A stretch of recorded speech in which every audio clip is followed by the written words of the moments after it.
বাজান যারা এখন কোরবানি দিবেন চোখের পানিটা ছেড়ে দিবেন।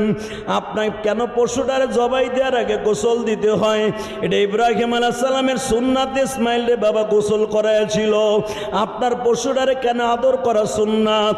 আপনার পশুটারে আপনার বিবির যদি বলে আসিয়া থাকেন আমি জবাই দেওয়ার আগ পর্যন্ত তোমার পরে তোর নামাজ ওয়াজিব না, তুমি পশুটারে একটু আদর করে দিও, মা সায়রার মতো হাজেরার মতো আদর করিয়া দিও।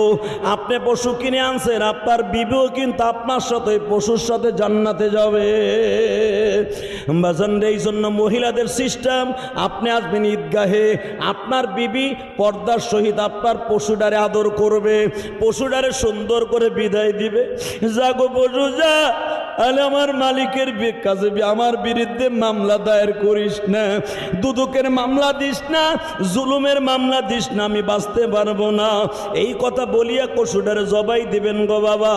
ইসমাইল বলে বাবা গো, এক নম্বরে আমার মায়ের আদরের জামাটা খুলে ফেলাও, দুই নম্বরে তোমার চোখ দুইটা বন্ধ করে ফেলাও।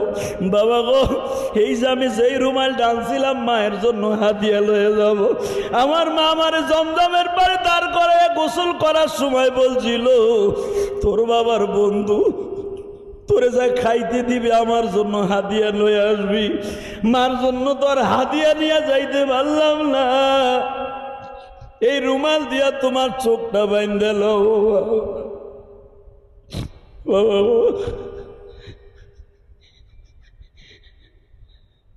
এই জামাটা আমার মায়ের কাছে দিয়া বইল, ইসমাইলকে আমার বন্ধু এমন ভাবে কবুল করছে, হার ফিরে আসতে দেয় নাই গো, হার ফিরে আসতে দেয় নাই। তারে আমার বন্ধু চয়েস করে রাইখা দিছে।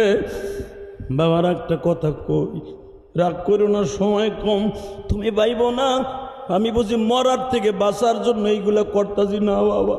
তুমি আমার উপর করে শোয়ায়ও, তুমি আমার কাজ করে শোয়ায়ও না। তুমি ছুরি চালানোর সময় যদি চার চোখের মিলন হয়ে যায়, অথবা তোমার যদি আমি দেখি 100% মায়া লেগে যাইব। আমার আল্লাহ যদি মাইন্ড করে ফেলে ও বাবা অসুবিধা আছে। ইব্রাহিম শোনে আর কান্দে আর বলে, আমি যে বলছিলাম রব্বি হাবলি মিনাস সলিহিন, আল্লাহ আমার একটা ভালো পোলা দাও, তোর চাইতে দামি পোলা আর কেউ হতে পারে না রে ইসমাইল।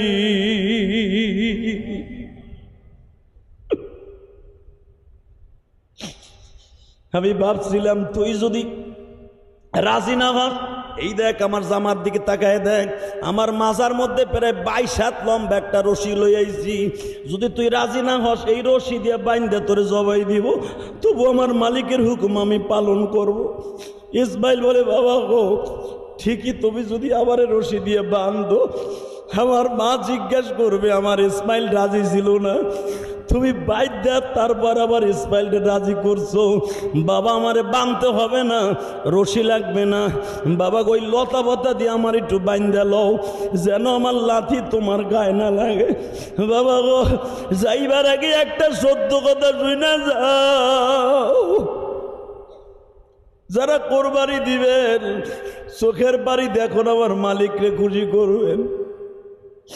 কেন বলছি বাবা, ইসমাইলের এই কথাটাই ছিল সবচাইতে হৃদয় বিদারক।